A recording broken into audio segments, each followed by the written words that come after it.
God, I hope I don't embarrass myself like Catherine Pugh and Laura Ingraham. This is Corey, and this is the O The Anthem podcast. Good afternoon, everybody. It's Rob. Couldn't even get the intro right. Didn't even get it out. I pewed that situation so bad. Well, it is Monday. It is 9:27 p.m. Pacific. That makes it 12:27 a.m. Eastern. And O The Anthem is live from coast to coast, broadcasting to you from the #OTALA studios, high above the 110 freeway, beautiful downtown Los Angeles, California. Welcome to episode 205 of the O The Anthem podcast. Yes, thank you for sharing. Thank you for telling other people. Thank you for subscribing, for rating, all these things. Mm-hmm. I'm trying to think of other things that people could do. Yes. Well, one thing they can do is to go on over to facebook.com/O The Anthem, like the page. They can go to @O The Anthem and add the follow there. O The Anthem on Google Plus if you feel so inclined. If you're a masochist like that. Yes. Instagram. And of course, you could leave us a message via text or voicemail at the listener line, 443-219-7595. What's that number again? It's 443-219-7595. Let us know that you're listening to the podcast and let us know what you want to hear us talk about. I do want to say a big hello to Ashley, who's listening to us right now live as we live stream at youtube.com/O The Anthem. You want to make sure you join us there every single week because we'll be broadcasting live. Go ahead and make sure you follow, subscribe to the channel, and turn on those notifications to make sure you get an alert whenever we go live. So thank you, Ashley, for joining us. I want to call her super fan, Ashley. I think that when you forget your own mother's number, but you remember the podcast number, I think you got to call you a super fan. So clearly that's where we're at. And I do want to say a special hello to everyone out on the East Coast dealing with the sleet and the snow and the cold. And, you know, it got down to, I don't know, like 60 degrees in LA today. It rained. Was drizzling. It rained for a little while. Our hearts are with you. We understand. We know what it's like. I mean, yes, earlier Roberto and I walked to Hooters, but I mean, you know. Rachel may be watching. I'm not sure you want to tell. She's fine. She knows the thing I have with Hooters. I have a wings and beer thing with Hooters. Mm-hmm. It's all right. Every once in a while, you gotta go out there. You gotta get your fill. Sure. Of Hooters wings and then wings. Yeah. Beers. I don't imagine that even in Southern California. I feel like Hooters girls aren't what Hooters girls used to be. Okay. You know what I mean? Here we go. Come on, let's go ahead. Let's feel this on out. What do you mean? I mean, like, I can go to, if I was of the mind to go looking for beautiful women, I could just go to, like, the Grove and just sit there and people watch. Mm-hmm. And I'm sure 1,000 aspiring actresses are just going to pass by. Right. You know? But it used to be that you would go to Hooters and you would find these, like, the hidden hotties, if you will. Oh, hidden hotties. You know? Yeah, we haven't talked about hidden hotties in a while. I know, but now it's just like, it's just voluptuous girls. Voluptuous girls. Yeah. It's not quite what Hooters used to be. Okay. But the food is still good, and that's the important part to me. I just, like, listen, I'm really all in it for wings and beer. We had unlimited boneless wings today, and it was delicious. So, just if you're taking note, that's Corey at otheanthem.com. And as you can see with our new flags down below, at LegendCB5 on all your social networks. Go ahead and give us a point down to the flag there, Corey, so they know where they can reach you. Right there. Yeah, see? And there's mine right there, at Robert Cheek. Yeah, send your complaints to Corey at otheanthem.com. What complaints? Or 443-219-7595 for Corey, who wants to go out and people watch beautiful women in the city with his girlfriend at work. None of this is what I'm saying. I was saying if you are of the mind to people watch beautiful women, then I would not suggest Hooters is like the first place to go. Sure. Is all I'm saying. Sure. And that's not the way it used to be. Well, I will say this. One thing that makes me think of Hooters is Vegas. Because we stayed at Hooters the last time we were there. Mm-hmm. And the weather in Vegas was very warm, which makes me think about spring. And oh my, spring has absolutely sprung. Yes. I watched the Orioles game this morning. Orioles game on TV. What? Yep. Yeah. So it's they beat the Pirates 8-5. It's once again that sad time of year where last year we were reminded that we won't be there on opening day, unfortunately. Mm-hmm. Unless something miraculous happens. Oh, yes, absolutely. Unless somebody hits lotto, then we won't be in Baltimore on opening day. But we can watch spring training, and we can once again be disappointed at the utter lack of any effort on part of the team to make the club better this year. before we shit too much on the Orioles, I would like to give them a attaboy right up top. They came up with this new thing for the first month of the season. Yeah. I don't know if it might extend further if it's popular. So Sure. I hope it's popular. But they're going to allow for every ticket you purchase, every adult ticket you purchase, up to 2 free children's tickets of children under 9 to come to the ballpark and set up a reserve. Right. And I think that is just a wonderful idea. Great way to get new fans, get young kids like indoctrinated into the ballpark atmosphere. And I'm very happy that the Orioles have decided to take a loss on their own personal behalf. I know Angelo had to fight that tooth and nail. Tooth and nail. He's like, I didn't protect all his mesothelioma patients for you to be giving away baseball tickets. But I mean, like realistically, like you bring kids and they're going to add to your bill. It's kind of like movie pass. Like I spend less on the actual tickets going to the theater, but I'm probably paying way more each month in sodas and popcorn and snacks. Yes. Not more than we would have spent for the same movies. No. But I'm more saying in like, the pocket of the movie theater. Yeah, the movie theater is definitely winning out in the end with this. Well, and then until Movie Passes goes bankrupt, which I'm sure you're still predicting. Yeah. We've signed up somebody new for Movie Pass, so there's that. New people, we're all the time. We are the biggest preachers of Movie Pass, but I almost forgot. Speaking of new policies, we have a new policy that we're integrating here at O The Anthem. It's upping the production value of this program. So if we're going to talk about Orioles, that means we're going to talk about a little sports ball.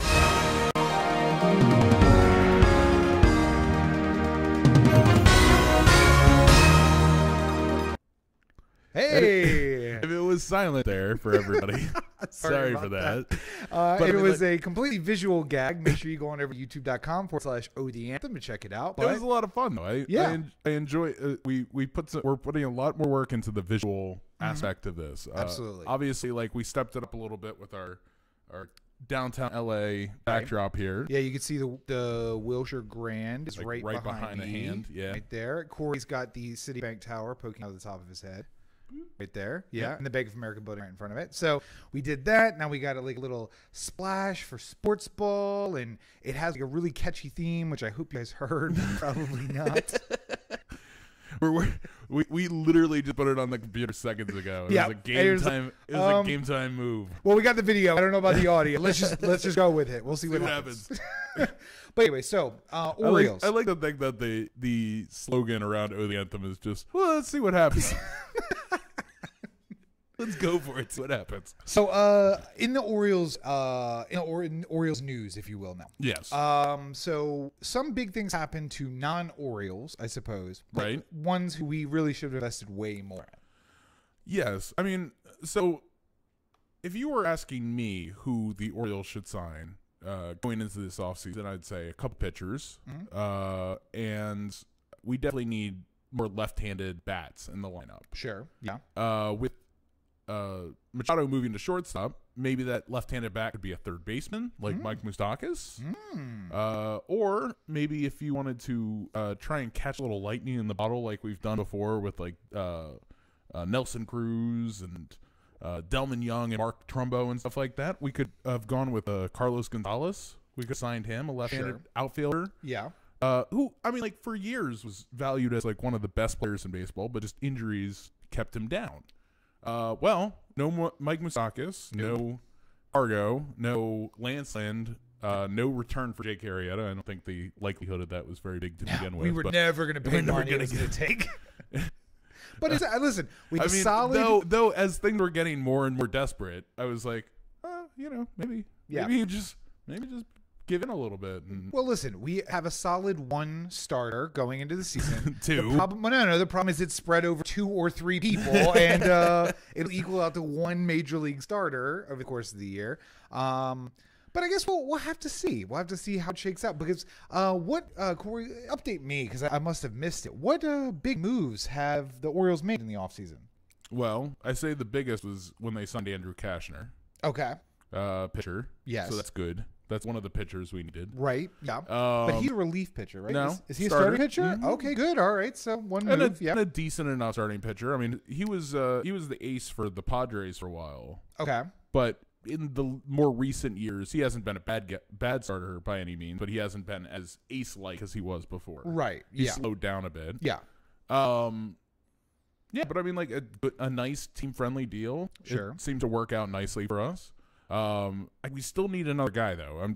It's killing me because I mean, like all the other moves are almost completely not worth talking about. It's Craig Gentry, Danny Valencia, Pedro Alvarez, a bunch of retreads, and Tillman's back, and it's stuff that you spoke about Nelson Cruz earlier. That maybe there's some lightning there because we do tend to retread a tire and then run it till it blows, and then. But I'm like, we should have realistically probably re-signed Nelson Cruz when we had the chance because he's been just as good as he was that year with us for the Mariners in the 3 years that have followed. Yes. And my concern was not that he wasn't going to be good for another year or two, but that he was going to turn up like Josh Hamilton or something like that, where like you would get a good year or two and then he would completely explode and you'd have all this 9 years left on the contract. We'd have to bet Bobby Bonilla him for the rest of his career. So 3 or 4 years of just nothing from Cruz. And speaking of which, Bobby Bonilla Day is coming up in just a few weeks, where he'll get his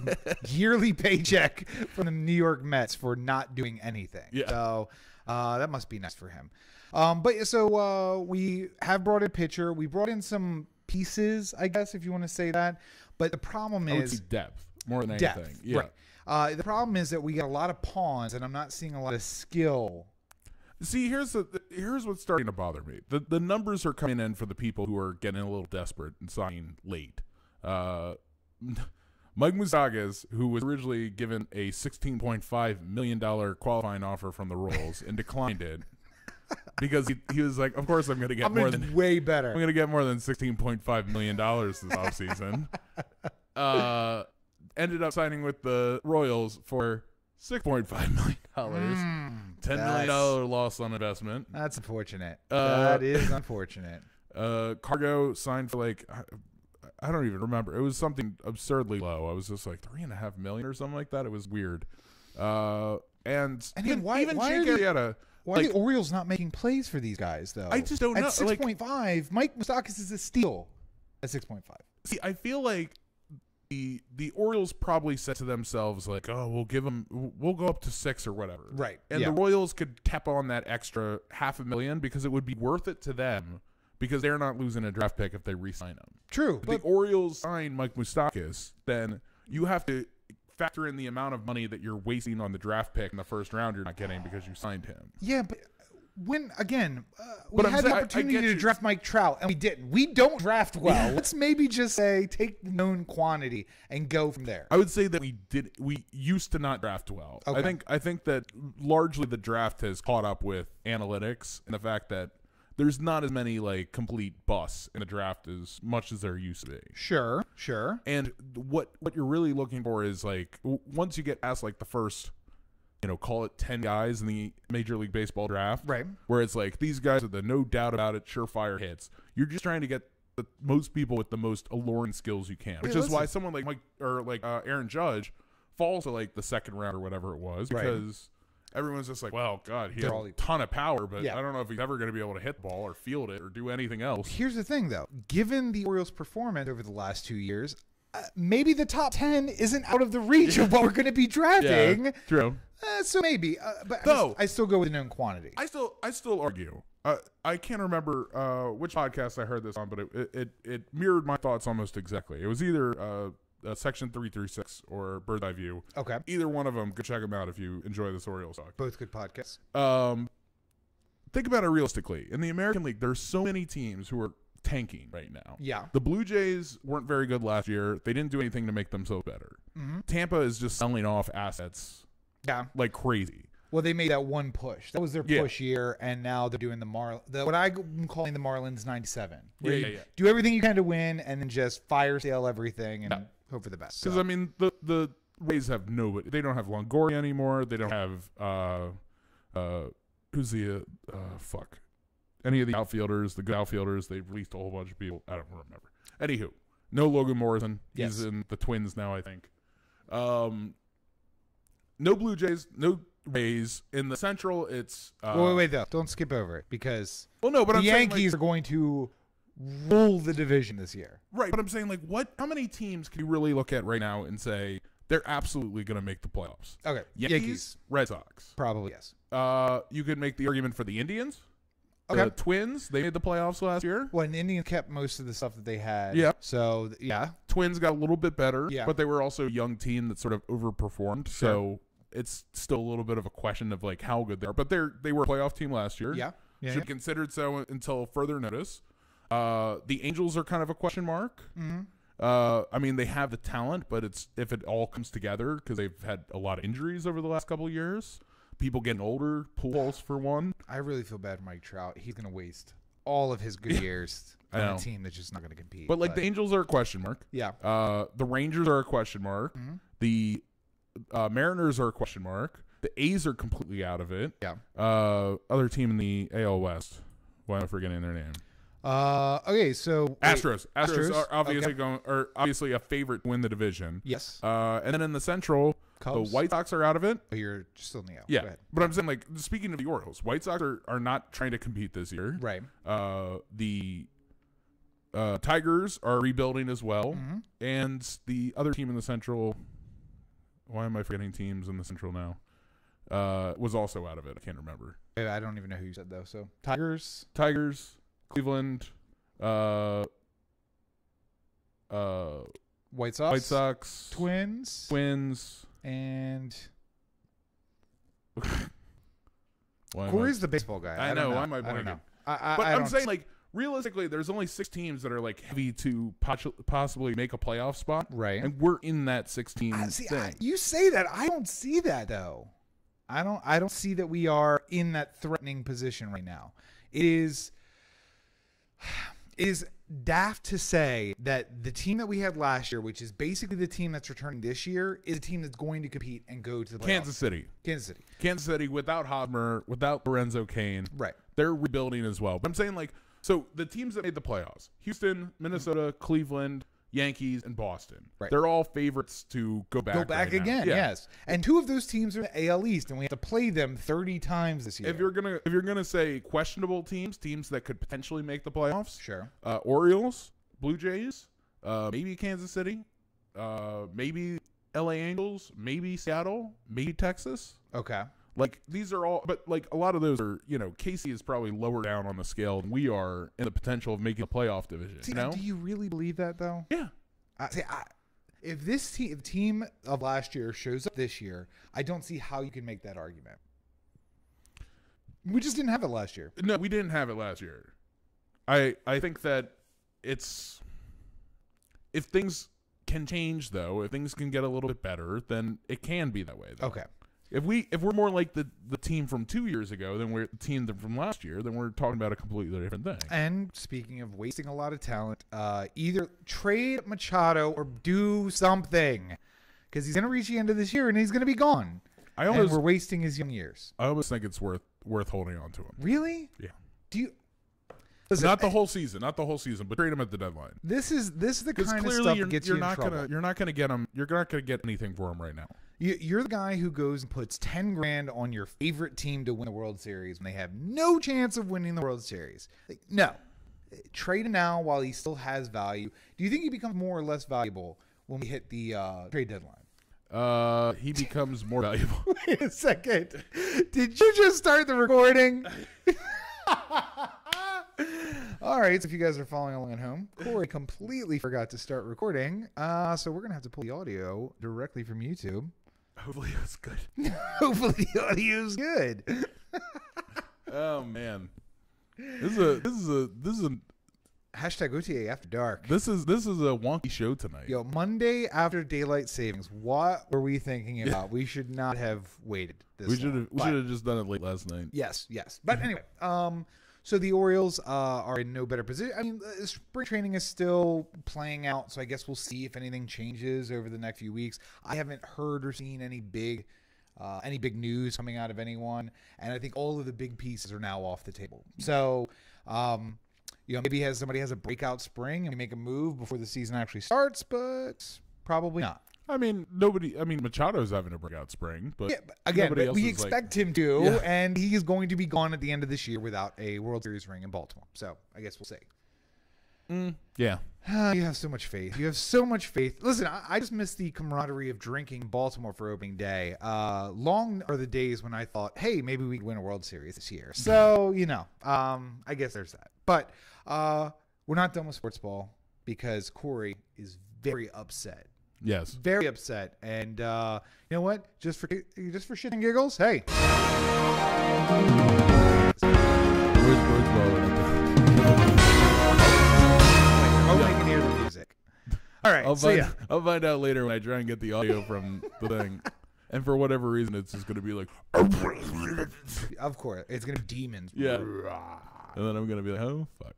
Oh, well. All right. So, what other sports ball do you want to talk about today, Corey? I'd like to talk about the Washington Capitals, the beloved hockey team of absolutely nobody. Because take that down. It's not ready. Oh, sorry. We're not to that part yet. I could hear the desperation in your voice. I was making moves. Sorry. Go ahead. I had the opportunity this week to see the Capitals in Anaheim because I only get to see my hockey team probably at most 3 times a year now. Smashing success, I heard. I previously saw them in Vegas where I spent way too much fucking money to go see them, and they got embarrassed. And couple that with the 2 times I got to see them last year in Anaheim and LA, where I spent way too much fucking money and got embarrassed. Oh, man. To where I decided I could have gone to Anaheim for so little money. Yep. It was like $15 in the door. I could have just had a nice eat up top, enjoyed myself fine. But you know what? No, I said, since the tickets are so low, I might as well just a little bit splurge, just a smidge, and sit down low. And I was sitting down low for the prices I would usually pay for sitting up top. So yeah, it felt like they were good seats. Yeah, it was good really seats. good seat. Except that the Capitals didn't decide to play any hockey that night. Nor have they decided to play any hockey the first 3 times I've seen them since moving to the coast. And I've come to the realization when I spend money on the Capitals, they embarrass me. Yes. And when other people spend money on the Capitals, they do what? Like Rachel took me to a playoff game that we won. Yeah. I've been to many wins, many Capital wins, almost none that I've paid for. If it actually involves money coming out of my pocket to this team, then they're not going to win. And furthermore, I'm starting to lose it a little bit. This is like we're so close to this whole thing just collapsing and like us not having this like legacy team anymore. We should be the Penguins. Yep. Having won multiple Stanley Cups with the incredible array of talent that we have. But no, we haven't won anything. The only thing that's done is raise my heart pressure to rates that have yet to be seen in medical science. Every single time I watch the Capitals, I feel like I'm about to die. I don't know what it's like. It's like, have you ever seen somebody like who doesn't react to weed well? Yes. And like they start like every little thing is like, is that my heart? I think I'm having a heart attack. Somebody call a doctor. I'm having a heart attack.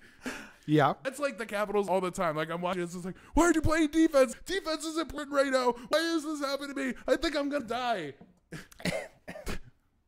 Yeah. Yeah. So that has inspired me to try and capitalize. Sure, capitalize. Good pun. Yeah. Capitalize on the anxious feeling that I have and that other Washington Capital fans all across wherever they happen to live. Mostly in D.C. Mostly. That's all. Southern Maryland, Northern Virginia. Yes. Yeah. Smatterings of West Virginia. And one right here in L.A. one person in L.A. I felt that we needed a new T-shirt to market to these people, and I'm going to be ordering this T-shirt because it's going for sale tomorrow on OTheAnthem.com. Hey, so I guess it's ad time. Should we switch over to ad guys? No. We're gonna finish up with the Caps, and then we take the break. That's okay. Yeah. So let me put it this way: I am fucking sick and tired of what you guys call hockey. It is. Embarrassing is really the only word. Yeah, it really is. I'm trying to look for a better one, but embarrassing is the only thing. And it's weird to have a team that wins the regular season championship so convincingly over and over and over again and then can be so bad on any given night that you feel like you never want to watch hockey again. And that is where I'm at with this team. Well, luckily, you had to work the night of the LA Kings game. Yeah. So you didn't go waste money on like that game. Right. And I don't even remember that the Capitals ended up winning that night. I know they were down 2-1. They did not win. But Ovechkin did finally get his two goals he needed. Did he in the King game? No. Oh, since then? Oh, since okay. then, yes. I didn't follow. I've been in a shame spiral since Tuesday. So here's the question: if they were to play here in LA again this season, would you pay to go? Yes. Yes, absolutely. You're a masochist. Well, no, because if they somehow manage to play again in LA this season, then it would be in the Stanley Cup Finals. Oh, true. Yeah. At which point, I think I have to do it, don't I? Yes and no, because I want to say yes because it'll make you super happy. I also want to say yes because when you're crying, I will take videos and make fun of you. Maybe what I have to do then is I have to barter with others to get them to buy the Capital tickets. Ah, okay. If it's not like physically coming out of my pocket, like maybe if my credit card is not the one on record, right? Yeah, then it'll be okay. So I'll buy you lunch and you'll buy me Capitals tickets. Or is it possible that the team just sucks and that no matter who pays for tickets, they're not going to win? I mean, maybe. I don't know. I'm. The problem is it's like you ever like play basketball or something like that and you just don't have a shot, like for whatever reason you keep playing. That never happens. That never happens to me. No, I my record was something like 1,100 games and or winning. whatever. Any kind of endeavor that you go to, and like you like to bowl, and like usually you're a pretty decent bowler. I always do really well. All I do is win. But every once in a no matter what. Every once in a while, you just have an off night. But that should happen once every 20, 50 times. Sure, you go bowling, you just have a really weird night where you don't have it. Mm-hmm. Ball doesn't seem to be spinning right. Capitals seem to have those like every 10 nights. There's like 9 nights where they play like the best team you've ever seen. And then you go to the game. And then one where you're like, do these people know how to play hockey? Are they aware of the rules? Yeah. And like, so at one point I was watching Barry Trotz, who legendarily does not watch the games, but eats hamburgers instead. And I was watching him when the Capitals were playing no defense to see if he was paying attention to what was going on. Yeah. And he was. He was looking in the direction of hockey attempting to be played. Yeah, but see, here's the thing. I look at you all the time, and I just don't. It looks like he had this 1,000-yard stare. Exactly, yeah. Where he's just like, what do I do to get through to these people? They all want to be professional hockey players so bad, but yet they do this, and I don't know what to tell them. See, I think that's too hockey related. I think he had a 1,000-yard stare, and he was thinking, pizza for dinner. I think that's going to be the move. Is Anaheim known for their pizza? What do they have here? What do they have here? I wonder if Disney is closed by the time we're done. I mean, like, I know I wouldn't get a full day, but maybe if I can just get on Magic Mountain or Space Mountain and head home. Yeah, we could wrap. I mean, we could wrap this thing up in short order. The team doesn't seem to be playing very well. Holtby let up 3 goals that were completely not his fault. Maybe we should put in Grubauer and see if he can give up any goals that aren't his fault either. You know what? No.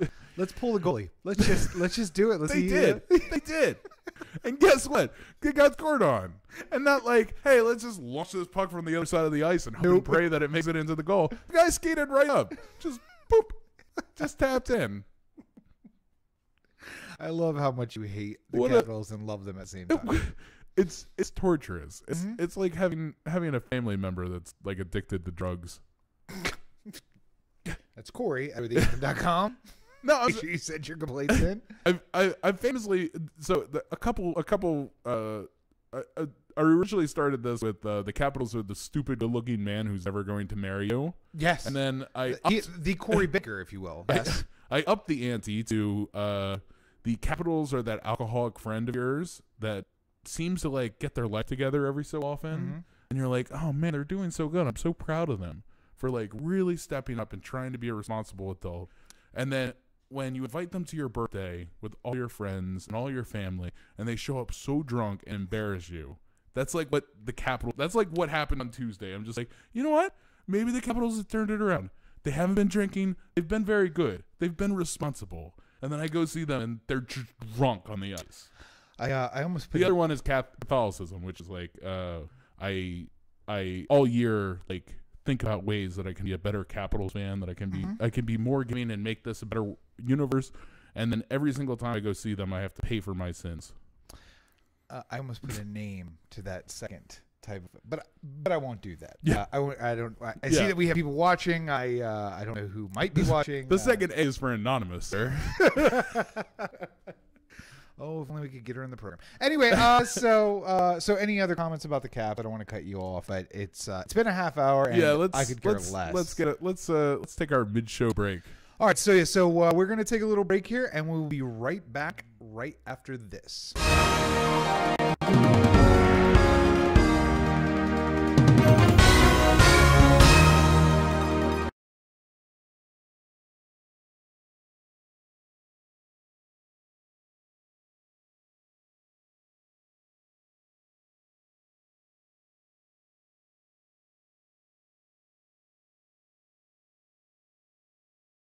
Let me lead off. So, Rob, are you tired of spending on money on things that'll embarrass you? No, Rachel's your girlfriend, not mine. I have a brand new shirt for you. Sorry about that. Yeah, I have a brand new shirt for you. Then it's win the cup or kill me already. Available now at OTheAnthem.com. I'll tell you what, to be worn at all Capitals games. This is a very nice looking shirt. Yeah. I not a Cavs fan. I wouldn't cheer for the Cavs because, I have self-respect. But if I was a Cavs fan and I cheered for the Cavs, I would wear this T-shirt right here.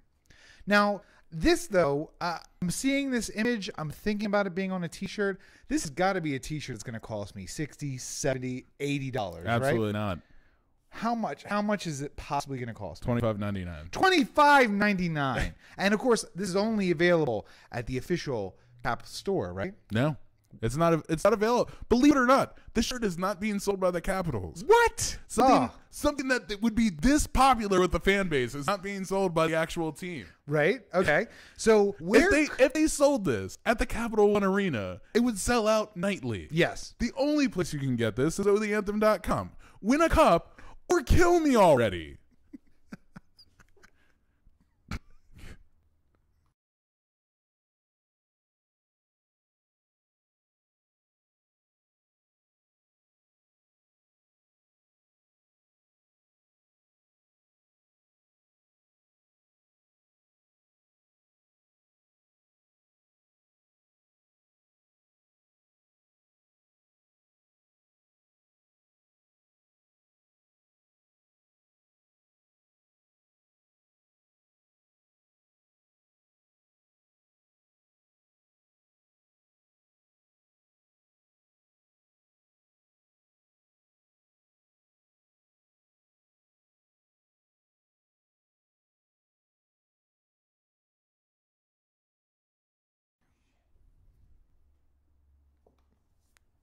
And we're back. Back from break. Yeah, those two guys, I don't know what it is about them.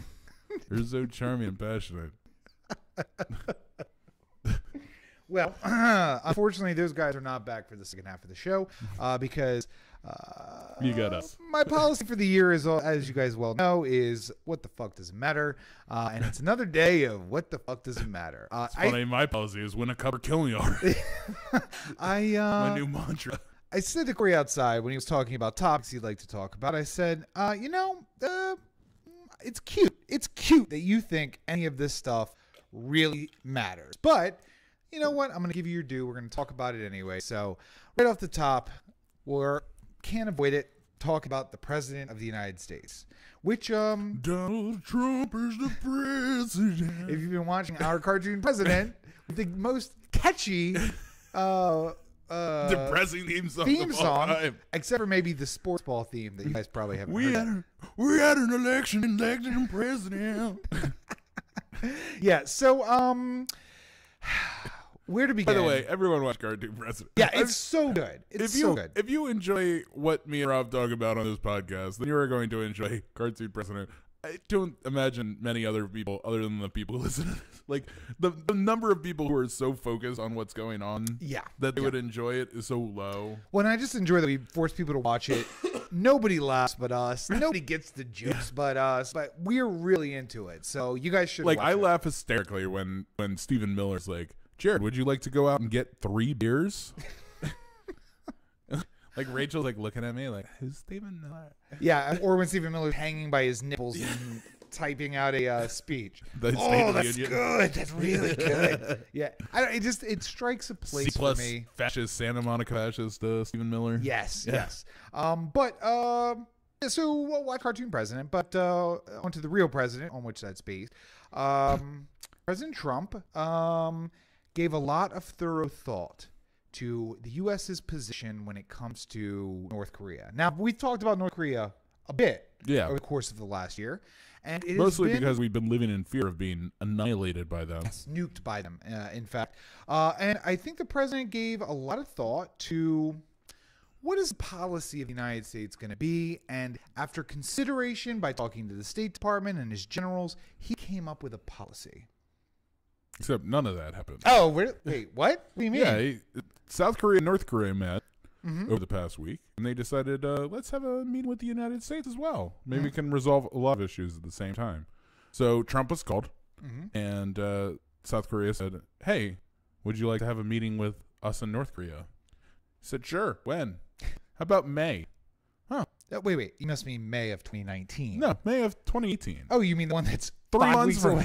5 weeks away? Yeah. The one that's coming up incredibly soon. Yes, yeah. And he said, yeah, sure, sounds good. And then hung up the phone. And then eventually the State Department heard about it. And eventually National Defense. We don't know how far after that phone call happened, but I hope it was soon. There was just nobody who was stopping him from taking that phone call and saying, yeah, sure, I'll meet with you guys. And, Donald Trump, legendary negotiator, is going to be responsible for deciding whether or not we all live or die over the next 5 weeks. So let's enjoy it.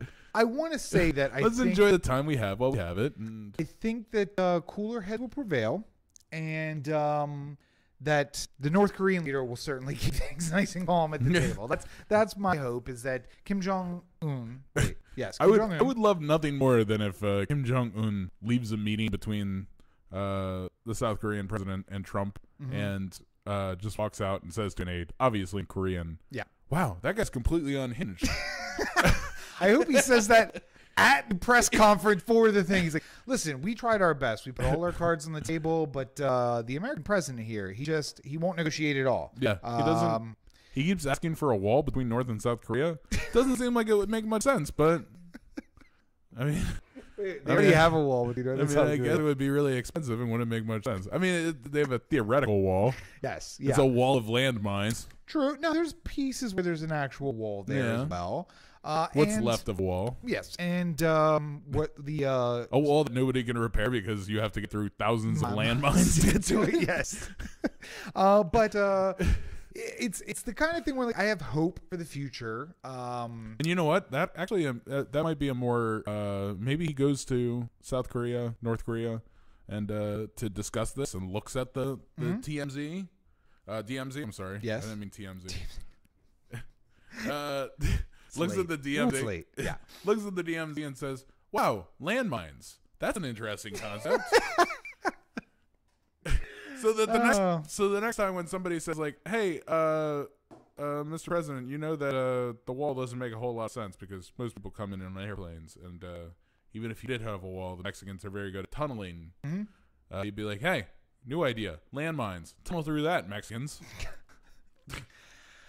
Well, here's my one hope in that situation is that we have a fully funded and fully staffed State Department who is ready to serve him. No, I don't like that sound that you just made. No, it's not. That's not at all true. We don't even have an ambassador to South Korea. Oh, yeah. What about the ambassador to North Korea? Okay. How about Japan? Nope. Okay. Oh, I'm sure that we have some sort of not lifetime appointment, but a professional who's working in the embassy there in South Korea. Nope. What happened to all of them? They all quit. Wait, why would they possibly quit? What would encourage them to quit their jobs? I think they realized that at some point they were going to have to put together a meeting that usually takes 7 years to put together and put it together in 7 weeks. Yep. Nope. Like, want no part of that. Like, I like, the fun thing about government is that for instance, the Iran nuclear deal, which was a big talking point of Trump throughout the entire election. Yeah. Took 7 years to get together. Right. And it was like 7 consistent years of people from the State Department meeting, negotiations going back and forth until they got to the point where bigger heads could sit at a table and iron out the final details. Right. Yeah. That's usually what happens. You get two sides who sort of work through all the rigmarole of negotiations. Most importantly, make a list of what we're going to talk about, right, so that the leaders get there and it's like 1, 2, 3. This is all we have to talk about. And boom, figuring out, like, a huge part of the State Department, which is not political, is just figuring out how you're going to broach issues. Yeah. Like, you wouldn't want to talk about denuclearization of North Korea on day one. Yes. You would want to work up to that one. Right. You would want to get a couple other issues under the way. Maybe give Kim Jong-un a couple wins. Right. To make him feel like he's in it, and then just on the last day, or like close to the last day, you bring up the, like, hey, maybe you shouldn't have nuclear missiles anymore. Well, luckily, though, it's not like we have a politician in the White House who just speaks off the cuff and doesn't think about the things that he says before that he says them. Oh, wait, what year is it? Yeah, wait a second. No, I was thinking of Obama. It's 2018. That's Trump. I was thinking of Obama. Yeah, got to deal with this. Nope. Yeah, that's gonna be a problem. I'm really just hoping that Mueller, like, just like right before Trump takes off from Andrews to go to North Korea, he's just like, hold on a second. I got some things to say. And hey, on the plus side, hey, CNN, MSNBC, Fox News, CBS. All right, you're all here. Real quick, I want to talk to you about my investigation into the president in Russia. Wait. Okay. For the first time, the breaking news drop on CNN will be for actual breaking news. Not something that happened yesterday and we're talking about today. See, on the plus side, though, we do have 5 weeks, or no, it's probably more like 7 weeks until the North Korea meet. And Stormy Daniels announced this week that she's paying back the hush money so that she can talk everything that she wants to say about what happened with the president. So, if that actually holds up, though. There's a lot of legal wrangling going on, but listen, it's so interesting. When you were a kid, did you ever put like ice cubes in a bag under your pillow, or like a spoon under your mattress? Turn your PJs inside out. No, that's all. All right, so I must be crazy here. These are all things that you do in order to get a snow day the next day. If you want to get a snow day, you put ice cubes in a baggie and put them under your pillow, and then put a spoon upside down under your mattress. Turn your PJs inside out. And that means you're going to get a snow day the next day. Yeah. So I don't know what the equivalent is when you're dealing with a porn star who took a payoff, but I'm willing to do it, whatever that is. Probably not talking to your wife Melania about it is number one on the list of things you do. I think Melania is like the canary, though, the canary in the coal mine. If she heads back to New York again, it's like, oh, it's going down. Here we go. Yes. It's on now. Yes. Yeah. So I'm super excited about that. I mean, because the odds are, I would like to imagine that she gets back to her home Trump Tower, and the U.S. attorney for the Southern District of Manhattan's just sitting in the living room with like some brandy, and he's like, "So glad you can join me. Have anything you want to talk about?" Feel free to get off your chest. Just a friendly conversation. Yeah. We're just friends here talking. Just friends. It's totally not on the record if you don't want to. just chatting. So I guess we'll see what comes of Stormy Daniels in North Korea. It's been so surprisingly quiet. Let me ask you this: as somebody who is formerly of the legal field. Yes. If you had to rate legal departments between Stormy Daniels and the President of the United States, where would you put them in a power ranking? Okay, so is it cost, or what's the question that you're asking? I would say outsmarting the other side, because it seems like the Stormy Daniels legal team of whoever is walking circles around Yes. The president's legal team. At a bargain basement cost of probably 1/10 of whatever the president is paying for his legal team. Yeah. They seem to just be lapping them. Like I think that we called for having one average person compete in the Olympic Games. Yeah. Just so you get a comparison. Yeah, or Ultimate Beastmaster. Yeah, because Corey gets this thing about competing Ultimate Beastmaster or being in the Olympic Games, and he could do it, which clearly he couldn't. And I say, we should just put Corey in as the average guy, so everybody's sitting at home like, oh, I could totally do that. We just hold on to the sled on the way down the hill. Yeah. And like you see the guy like wipe out in the first, like goes flying into the crowd in the first turn, and you realize maybe I can't do that. Right. And I think that the Stormy Daniels legal team is making the Trump legal team look like the average guy at the Olympics. It's just like, I feel like there's some moves we could make here. And, oh, wait, she did what again? Okay. All right. So we can adjust to that. There's a couple of things we can do. Wait, they said what? Okay.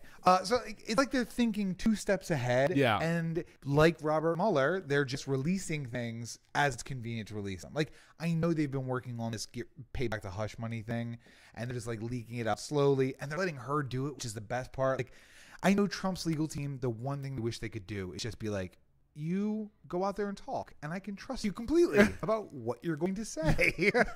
And Trump's team can't do that. They can't do it. I think that they're terrified that he's going to come out and be like, yeah, I fucked her. So what? I had an infant at home. Who cares? All right. I can walk up when you're rich and just go up and do whatever you want. I can't imagine that Trump supporters are going to be swayed by this that much. No. Oh, his hardcore supporters? Yeah. Absolutely not. They could not care. Hannity will be like, everyone makes mistakes. Everyone sleeps with a porn star from time to time. Yeah. By the way, watch again our cartoon president to see the not so fictionalized version of Hannity who just apologizes for nothing and makes everything the president does okay, basically. I have a special spot in my heart for Eric Trump in that show too. Oh my God. But Dad.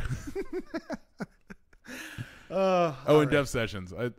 Jeff Sessions, yes. There was one episode where they were having a meeting, and everyone was just like, once Trump left the room, I think Sarah Sanders was just like, all right, so just to be sure, nobody knows what they're doing, right? Right. And everyone's just like, yep. And they go to Sessions, who's obviously like a little tiny leprechaun man. Yes, yeah. And he goes, I do. One of the great art cartoon president jokes. So make sure you gotta enjoy it before they cancel it. Yes, yeah. It's too good for it to stay on TV. That's the problem. It's too good for it to stay on TV, and it's on Showtime too. So that's one thing you have to worry about. But we'll have to wait and see what happens, and hopefully we'll all be around to do that. Well, I say that North Korea is a threat, clearly, and in the back of my mind, I'm thinking Russia's a threat too. But if World War III is about to start, I have a feeling the U.S. is going to sit this one out. I don't think we've got the president who's going to make us dive right into that. I don't think you have a proper understanding of the thumb that's being pressed down on the president right now. Wait, are we going to go in on the side of the bad guys? Yeah. Oh no. So if you guys haven't been paying attention, something tells me that he'll bring it up. He'll bring up a war or going in on the side of Russia. I mean, if we go so far as that there does become a war, then I think Trump will make some sort of like, listen, Russia's being pushed around here. America traditionally has been the country that stands up for the people who are being pushed around. Yes. So or pushes them around ourselves. Go ahead. Tell the fine viewers what if you haven't been paying attention. New dismaying news there is. Yes. Russia is a big deal here in the U.S., clearly. They influenced the election using a whole slew of methods. But nonetheless, now Theresa May, the Prime Minister of the UK, has officially said that a double agent, one who is working for the British, was poisoned by the Russians at the order of Vladimir Putin. And because of this, she is giving him 1 week to respond to that allegation. And then after that, there will be a response on behalf of the United Kingdom. Now, keep in mind, the United Kingdom is part of NATO. It's also part of the EU. It's also part of UN. So, will the UN do something? Absolutely not. Because the UN, Russia has a veto at the UN. So, nothing's going to happen with the UN. But the EU, especially France and Germany, may decide to back Theresa May when whatever these sanctions are going to be versus Russia. And one thing that we learned about Russia last year in the Crimea and the Ukraine is that they don't take to be pushed very well, and that they tend to push back. So we literally on the verge of maybe an exchange of some kind between the United Kingdom and Russia. And you might say to yourself, like, oh, well, Vladimir Putin's not that stupid. He's not going to start a war with the UK. And then the other story that came out this week was that during the Sochi Olympics, there was an alleged hijacking went on a passenger aircraft. And Putin pretty easily just said, oh, shoot it down. It's fine. And so he ordered the deaths of 300 civilians on this passenger aircraft. And luckily they didn't shoot it down. No, we're not talking about was it 117 that was shot down? And the Russians are the ones who shot it down over the Ukraine? Oh, I don't remember. Because remember, there was 2 MH planes that went down. One went down in Indonesia. Yeah, but I mean, like, I don't remember the specific. Yeah, one of them. Yeah. And was most likely shot down over the Ukraine by the Russians. This is not that plane. This is the different one that he ordered shot down in 2014. And luckily, it didn't get shot down. So if you're thinking to yourself, Putin's not crazy enough to start a war with the UK, just remember, he was crazy enough to threaten to kill European civilians on a plane flying to the Sochi Olympic Games. So I guess we'll see. Yeah. It's all upsetting news. I don't know what's going on with the planet right now. I mean, Kim Jong-un is looking stable next to our president, and our president is looking ever so much more like he's under the control of the Russians, who have been our enemies since ever, except for that short little period in World War II. I don't. And a somewhat reasonable place when Gorbachev was in office. Well, yeah, the transfer from Gorbachev to Yeltsin. There was a calming influence that was going on between our two countries at that time, but Sure. it was never good. It was always like, hey, you're still that kid who picked on me in high school. And Yes. I don't really appreciate that. Yeah, we're both adults and we can talk. And Yeah, be we civil can with each get other. beer. We can be friends. Like, you know, if you Boris Yeltsin definitely liked to get a beer with America. I'm just saying. yeah. If you want to come over, hang out, watch the game, by all means. But Sure. I'm never gonna forget that time that you swirlied me. Yes, absolutely not. Mm-hmm. And now it's going back up to I don't know which country would be the cop.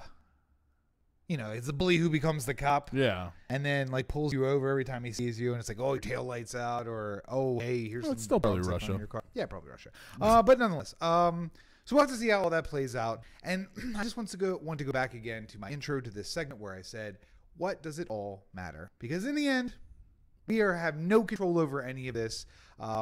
The record high 42% of people who support the president, I don't understand how that number is growing. They just must be polling the same people and just adding in, like, all right, let's try this pocket and see if we can boost the number a little bit. I would like to break from this for 1 second. Yes. And give some news, some hopefully compelling news to our friends on the Eastern Shore of Maryland. Okay. The DNC has put Maryland 1 on the list of seats they're trying to win. Vulnerable seats. Seats. The list is 100 deep now. And you probably said to yourself, Maryland 1 doesn't seem like it's going to turn. However, we have a special election going on in Pennsylvania. Yep. And it looks like the Democrat is closing in on an insurmountable lead traditionally on a very Republican district. It is too close for it to be. The Democrat is too close. Yeah. He's not John Ossoff where he's leading this close to the end. Right. But this is, what was the other one we talked about a few weeks ago? Was it Wyoming? Doug Jones. Well, Yeah. there you go. Doug Jones, who ended up winning. And he still may not win, but it's real close. Yeah. And Maryland 1 is not. But Maryland 1 has been a similar situation where, like, a Democrat's hope of winning it has always been the same as a Democrat's hope of winning Pennsylvania 18. True. Okay. And I'm not saying that if he wins, it's a clear indication that professional supervillain Andy Harris is going to go down as well. Yeah. But it might be interesting to see how it turns out, because that might be a nice bellwether for what we could expect in. And if you live in northern Baltimore County, northern Carroll County, or the Eastern Shore, get out. Yes, please. Get out and go vote. And there is a really awesome candidate who a lot of my friends are supporting, actually, Allison Galbraith. Galbraith. I think is how you spell her name. Check her out. She's got an interesting platform. She's a moderate Democrat, if you will. I would like. It's hard to say progressive and moderate at the same time, but like very socially progressive, fiscally moderate. Not quite a. I almost said Greenspan, not Greenspan. 1992 Republican who had that seat, who we love. Gilchrist. Gilchrist. Yes. Not quite Gilchrist, but maybe the slightly Bernie-fied Gilchrist. I mean, I think if Gilchrist had never lost, I imagine he would not be a Republican right now. No. He would definitely have switched parties at this point. I mean, he probably wouldn't have been a Democrat, but he would go independent. Yes, yeah. And he'd probably still win that district. I mean, if he had just run as an independent in the same fall that he lost the primary, he would have won. If he didn't have a crowded field in that primary originally, then he wouldn't have. It was basically that other guy who like stole a whole bunch of his votes away. Yes. Yeah. So go on vote. It's a little early. Much like Nader did for Gore in Florida. That did not happen. You got to read things. There have been studies about it. It didn't actually happen. But nonetheless, touching on one more sidebar before we wrap up here. Yeah. And that is Ted Cruz. Texas has one of the earliest primaries in the country. Ted Cruz from Texas won his primary. So congratulations, Ted Cruz. Which only means... I think he was unopposed, though. Yes. No, I think that there was another candidate. It's just like, though, when Corey decided to run for mayor of Baltimore. Like, yeah, he's in the race, but is he really? Is he really in the race? But on the you other got the side, websites of some of the people running against him, and it's just like one American flag. And yeah. Like, it's a GeoCities page. They got a MIDI playing of like just over and over again. It just makes me think of every GeoCities page. But now, so a Democrat also, there was also a primary for the Democrat, and the Democrat won, and I forget the guy's name. Are you pulling it up? Yeah. Are you looking for his legal name? His legal name. Robert Francis O'Rourke.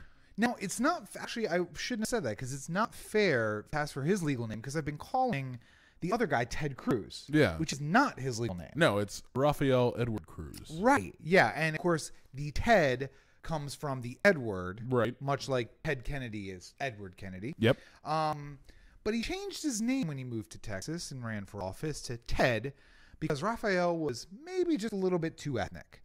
Now, Ted Cruz, who is actually Raphael Cruz, has already started his campaign against the Democratic challenger, who his name again was Robert O'Rourke. Yeah. Robert O'Rourke, who his fans lovingly call Beto. Yeah. Because, as I'm searching right here, yes, yeah, Beto may refer to a person with the surname Beto, or a nickname for any given names, Alberto, Albertino, Bethany, I haven't heard of that one, or Berthany. But going down the list, Roberto. Usually short for Berto. It occurs mostly in Spanish and Portuguese-speaking countries and communities. Again, so the story behind this is that the largely Hispanic population of, I think he was a state senator or a state He's house. a congressman. Was he a Austin. congressman? Yeah. Okay, so it's a very large, it's a large Hispanic population. They gave him the nickname Beto. Yeah. Because Robert is his first name. To remind you again, Raphael Cruz changed his own name to Ted when he ran for office to appeal to the rest of the white voters in Texas. Right. And now Raphael Ted Cruz is now attacking Robert Beto O'Rourke for not using his real name. Yeah. And I just cannot, I don't know who is advising Ted Cruz in his campaign. I just want to say, Ted, I'm available. I am completely a whore and I will come work for you. Nobody. You can't do worse. Ted Cruz doesn't care anymore. Clearly, he doesn't care anymore because there have been statements. I can't remember what senator said this famously, but he said if somebody were to come onto the Senate floor and stab Ted Cruz, and the judgment as to whether or not that person would face jail time was supposed to be voted on by the senators, that guy would walk. And that was a Republican senator, by the way, who said that about Ted Cruz. So if you want to know what Ted Cruz is really like in real life, follow Craig Mazin on Twitter because I just enjoy. I don't even have to follow Ted Cruz news. I just follow Craig Mazin and it all pops up there. What I do enjoy is that, like, I feel like Craig is trying his best not to talk about Ted Cruz. Yes. And then he just gets baited into it. Like, somebody just keeps sending him the same thing over and over again. And he's just like, fine, I'll talk about it. Fine. I ain't hiding anything. I'll talk about it. But yeah, so keep an eye on Ted Cruz's race. I feel like it's going to be the most ridiculous of all of the upcoming Senate races. Yes. Easily. When you come out of the gate with how dare you change your name when you have changed your own name. Yeah. And by the way, Robert O'Rourke, still known as Robert. Yeah. Lovingly called Beto. Yeah. But he doesn't put it on his signs. I mean, my understanding is he actually does put it on signs in the Hispanic neighborhoods. But he runs under the name Robert O'Rourke. Ted Cruz, you will not find a single piece of literature that says Rafael Cruz on it. No. In fact, when he registers to go on the ballot, it says Rafael Ted Cruz. Because everybody knows him as Ted. Yeah. So we'll just see how ridiculous that gets. One more thing before we get out of here. Wait, wrong one. Going out of the Baltimore corner? Where you get the straight dope. So we would be remiss if we didn't talk about the State of the City address that happened today. Mm-hmm. So much interesting truth was brought out. And Is that what we're calling it? And the mayor just had solutions for every single problem that faces the city. I just got exhausted from lying that much. I Takes your breath away, doesn't it? So It's always hard to believe that Trump does it with so much gusto all the time. yeah, and we've said Clearly, Catherine he's a classically trained athlete. If he Clearly. We've said Catherine Pugh is the Trump of the city of Baltimore, and she once again proved it. And, you know, we were talking about this in the pre-show meeting, and Corey said basically, like, what is there to talk about? And I wanted to bring it up because I don't want people to think that we neglected to talk about it. But there is, since Trump's State of the Union, there has not, other than Trump's State of the Union, or maybe his first speech to Congress, there's never been a public speech that was a state of the, that was given with less touch on reality than the one Catherine Pugh gave today about how the city of Baltimore is getting a bad rep. And the gun task force trial isn't representative of all the Baltimore police, just these few officers who brought shame on the department. And how schools are doing so well and they're on their way upward. And just crime is down, which is, crime is down in the city of Baltimore. As compared to, I don't know, the most violent years in the history of Baltimore. Not as compared to the average year in the city of Baltimore over the course of the city's last 200 years of existence. Right. I mean, we're basically in line with 2016. Right. Which is the year before all the horribleness of 2017. Right. Just it's because only we went the second from most violent year. Since we went from the most violent year to what ended up being the second most violent year in quite so long, it's not really down. It's just not as bad. And by the way, real early to be making a call that the city is so much better. Not even warm outside. Somebody just wait. And really, hold on. I know that we're laughing and it makes it seem really like we're funny. doing this in jest, but a motherfucker just got, I shouldn't even say it like that. Some guy just got killed in a fucking funeral procession. By the way, a funeral procession for someone else who was murdered. Yeah. Like Baltimore, I tweeted this out. You can find the tweet at Robert N. Cheek on Twitter. But you've reached a new low, Baltimore, when the guy who is in a funeral procession for a friend of his who was murdered, someone steps out in the street and shoots in the front windscreen of his car and murders him as well. Like, this is some Mogadishu, Somalia bullshit. Yeah. That doesn't happen in America. You know, you think Chicago's bad. That don't happen in Chicago. At least they keep the murder into the nighttime and not just stepping out in the middle of the street and shooting people. There used to be a thing called Sunday Rule. And Sunday Rule would carry on to other things, too. It wasn't just a Sunday deal. Right. Oh, if you're on your way to church? Sunday morning, Yep. we're keeping it down. Yeah. Only the most unacceptable things, the most unacceptable street beefs could be handled on Sunday morning. Yeah. Because there were too many people around. And by unacceptable, you mean you've done something that has harmed me so greatly that everyone would recognize that retribution is necessary. Right. And cannot wait. If you think about it in terms of war, like, you know, you have to be the Saddam Hussein of Baltimore street crime to get taken out on a Sunday morning. Yep. That is traditionally how it has gone.